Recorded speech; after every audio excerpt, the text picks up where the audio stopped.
My presentation is in Australia, and it's Pavilion at the Venice Biennale. A quick history of Australia and a picture of the Sydney Opera House while I do so.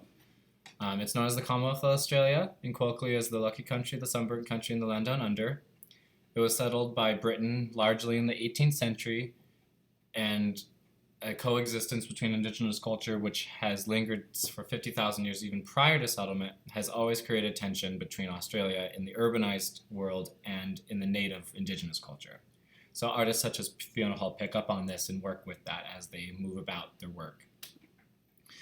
Australia is doing quite well for itself. In 2014, it had the 5th highest per capita income. It ranks really high in quality of life, health, education, economic freedom, and protection of civil liberties and political rights. It roughly has 24 million people right now and highly urbanized and heavily concentrated in the eastern states and on the coast.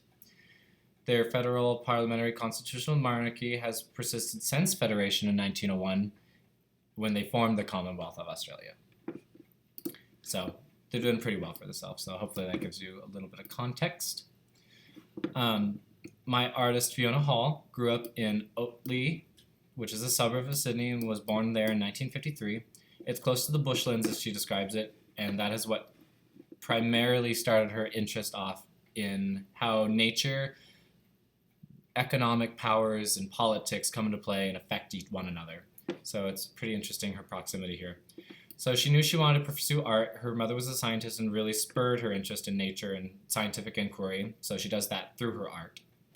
She went to the National Art School here in Sydney starting in 1972 and earned her diploma in painting.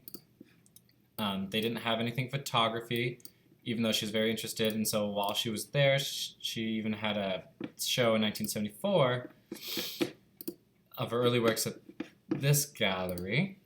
So a couple examples of her early photography works. Moving on, she still wanted to pursue photography, so she went to the Visual Studies workshop in Rochester, New York, to finish up a Master's of Fine Arts in Photography, of which she completed in 1982. After that, she went to the University of Tasmania and became an artist in residence, where she worked on one of her more popular exhibitions entitled Divine Comedy, where she steps away from photography and it's more of a photography of sculptural and multimedia works. And this becomes a trend as she develops her art over the 3 decades leading up to the Australian Pavilion. So a couple examples of that.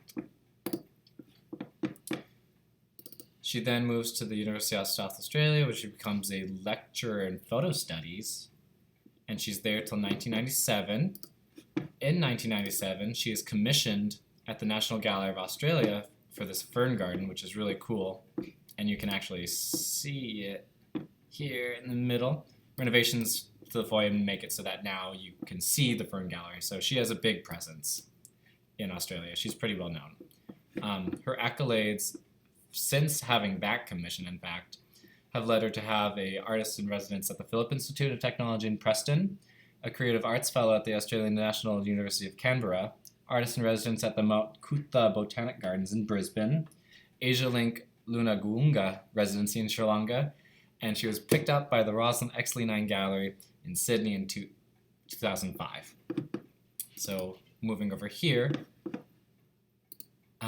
her gallery that now represents her, funny enough, is actually very close to where she grew up here in Sydney, in proximity to our school, the gallery where she worked and where she grew up. It's a very cool gallery space. Their website features an artist profile, all her major exhibitions, as well as big dates for other things that she's been through. So it's a pretty great resource to have. Now looking at the Venice Biennale, finally.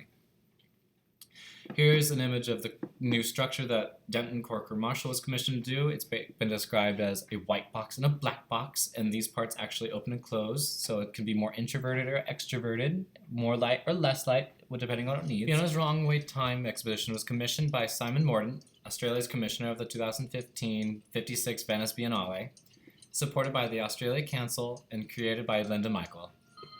Wrong Way Time presents more than 800 objects in one space, installed in huge cabinets filled with curiosities. Around the walls are clocks painted with diverse imagery and slogans, which tick and chime in a cycle reminding viewers that time is present. The artist brings together hundreds of disparate elements of which span over her 3-decade worth of career, which create tensions around three intersecting concerns: global politics, world finances, and the environment. Hall sees these as failed states, as a minefield of madness, badness, and sadness, stretching beyond the foreseeable future.